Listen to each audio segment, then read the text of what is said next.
Sa ngalan ng Ama at ng Anak at ng Espiritu Santo.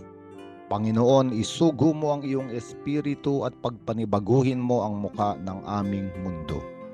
Ang ebanghelyo sa araw na ito ay mula kay San Mateo, Kabanata 10, talata 24 hanggang 33. Sinabi ng ating Panginoong Hesus na hindi mahihigitan ng alipin ang kanyang Panginoon. Hindi mahihigitan ng alagad ang kanyang guro. At tayong lahat ay mga tagasunod ng ating Panginoong Hesus. Tayo ay kanyang mga alagad.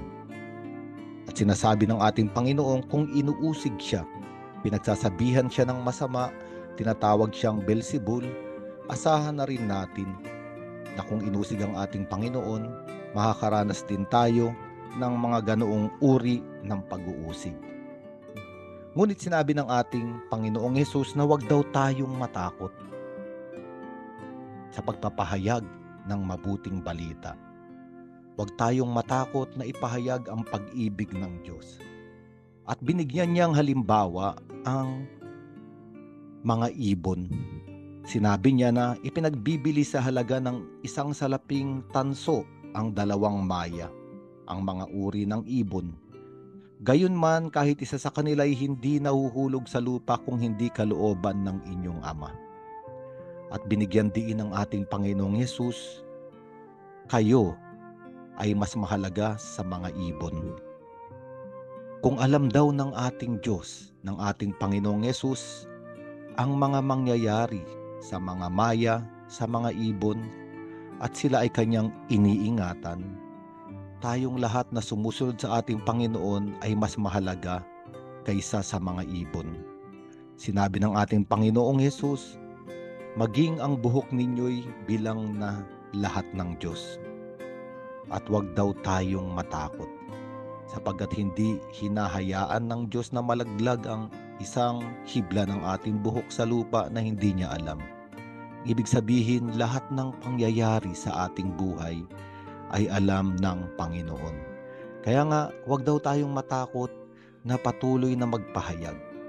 Totoo, sabi ng ating Panginoong Jesucristo, mayroong mga pumapatay sa katawan. Ngunit huwag daw nating itong katakutan. Huwag nating katakutan ang papatay ng katawan. Ngunit matakot tayo sa mga nakamamatay ng kaluluwa. Ang nakamamatay sa kaluluwa ng tao ay ang pagkahiwalay sa Diyos. Para bang sinasabi ng ating Panginoong Jesucristo, di bali ng mahirapan ang ating katawan, wag lamang tayong mamatay sa espiritu at sa kaluluwa at mapahiwalay sa Panginoon. Sinasabi ng ating Panginoong Hesus sa ebanghelyong ito, walang natatago na di malalantad at walang nalilihim na di mabubunyag.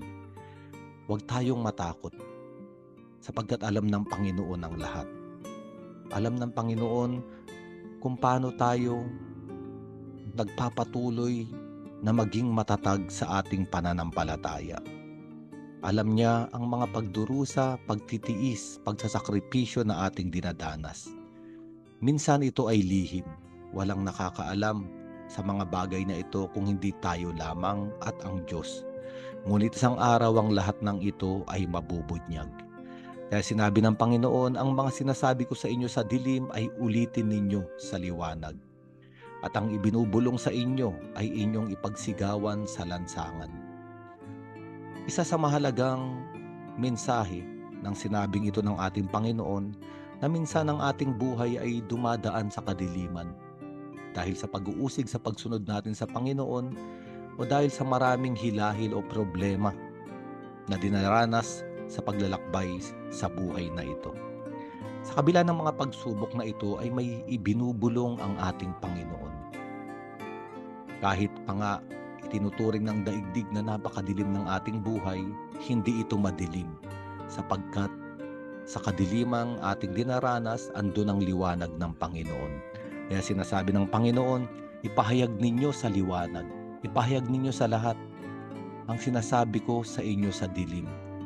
Ang mga salita ng Diyos na nagpapalakas sa atin, ang mga regalo at bunga ng Espiritu Santo na nagbibigay sa atin ng kakayanan upang magpatuloy. sa ating ginagawa sa pagpapahayag ng mabuting balita. Kaya nga kung ano man yung mga mensaheng ibinubulong sa atin ng Panginoon, ito ay bilin ng ating Panginoong Hesus, ibinulong ng lihim, ipagsigawan sa lansangan.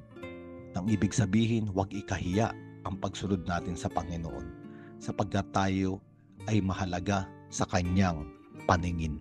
Sa ngalan ng Ama at ng Anak at ng Espiritu Santo.